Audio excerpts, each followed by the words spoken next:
In these particular pieces, this is cotton thread, and these are digital black and white prints.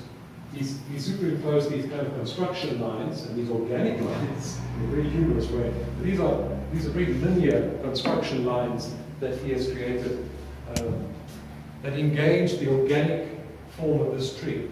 Now again, he doesn't have a romantic representation or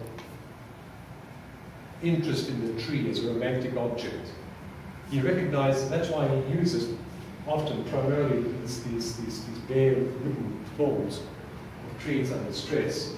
But he superimposes on them mechanically on the picture of the tree his own elements, which are man-made, in a way to highlight or to personify this ongoing relationship between the natural environment and our engagement with it. Increasingly in our culture, we treat trees as dead, whether they are or not. I mean, in Oregon, there's a list of trees that you can plant. You can plant a false chestnut, but not a real chestnut.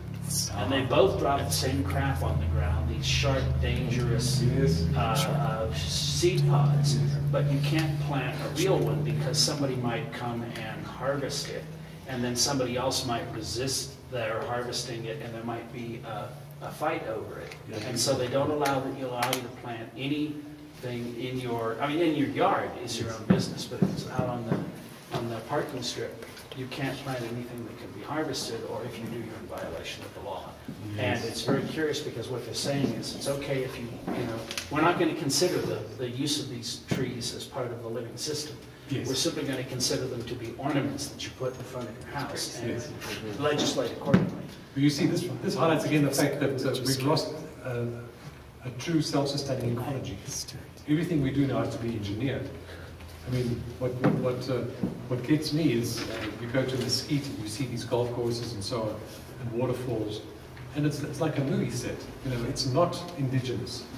You know, people should go to parts of Africa to see what the spirit of an indigenous forest really looks and feels like, what it feels like.